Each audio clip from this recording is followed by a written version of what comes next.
الحمد لله وحده والصلاة والسلام على من لا نبي بعده أما بعد فأعوذ بالله من الشيطان الرجيم بسم الله الرحمن الرحيم وسيق الذين كفروا إلى جهنم زمرا حتى إذا جاءوها فتحت أبوابها وقال لهم خزنتها ألم يأتكم رسل منكم يتلون عليكم آيات ربكم وينذرونكم لقاء يومكم هذا إلى آخره صدق الله العظيم।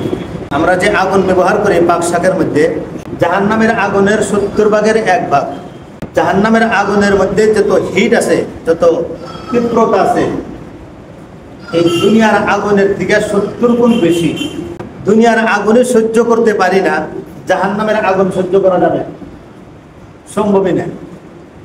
আগুন তো দূরের কথা, শুধুমাত্র যে রোদ উঠছে এই রোদের মধ্যে আধা ঘন্টা খাড়ায় থাকা যাবে না।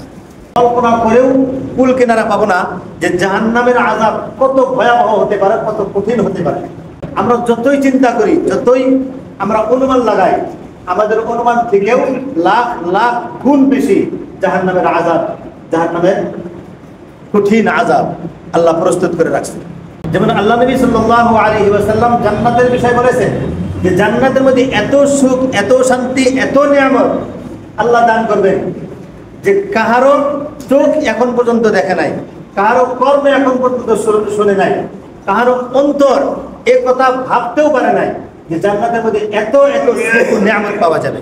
মানে আমি যত কল্পনা করব তার থেকেও অনেক গুণ বেশি জান্নাতের সুখ শান্তি আছে। তো ধরুন জাহান্নামের শাস্তি, জাহান্নামের আযাব আমি যত কল্পনা করে বের করতে পারি তার থেকে অনেক গুণ বেশি জাহান্নামের শাস্তি রয়েছে। আল্লাহ আমাদের সবাইকে জাহান্নাম থেকে হেফাজত করুন, জান্নাত নসিব করুন।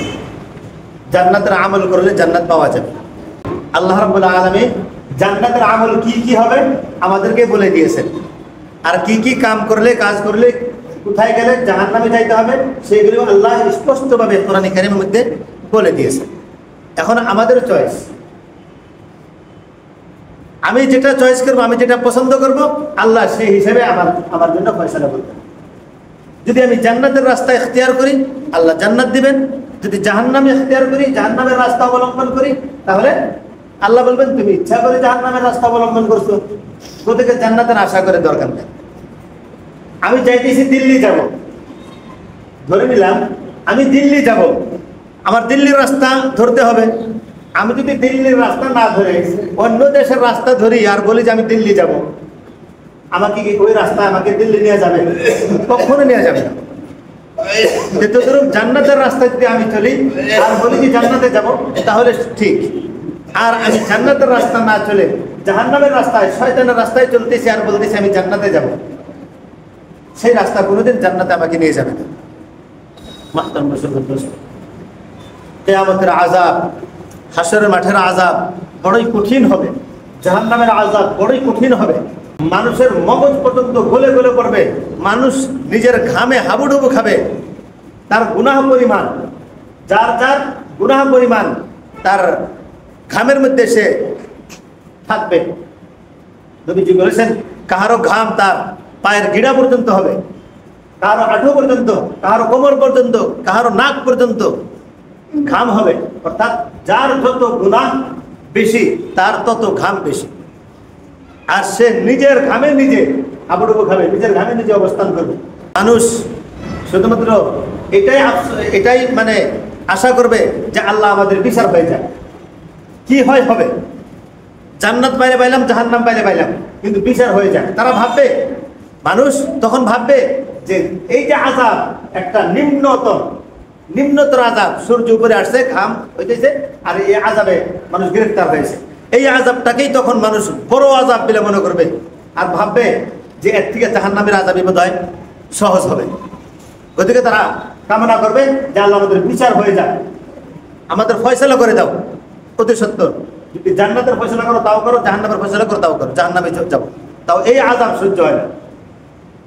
অথচ এই আযাব জাহান্নামের মোকাবেলায় কিছুই নাই, চুল পরিমাণও না। তাহলে ভাবেন যে কত ভয়ঙ্কর আযাব হবে ওই হাশরের মাঠে, আর তার থেকেও তো অনেক গুণ বেশি জাহান্নামের আযাব। মানুষ হাহাকার করবে। শেষমেশ বলবেন যে তোমরা নবী মুহাম্মদের, আখিরি নবী মুহাম্মদের কাছে যাও, তিনি এই বিপদ থেকে উদ্ধার করতে পারে, আর কেউ পারবে না। তখন সবাই মিলে হযরত মুহাম্মদ সাল্লাল্লাহু আলাইহি ওয়াসাল্লামের কাছে যাবে। তখন মুহাম্মদ সাল্লাল্লাহু আলাইহি ওয়াসাল্লাম বলবেন, হ্যাঁ তোমরা ঠিক জায়গায় আসছো, আমি কি আল্লাহর কাছে সুপারিশ করতে পারবো, আর এই অথরিটি আল্লাহ আমাকেই দিয়েছেন, আর কাউকে দেয়।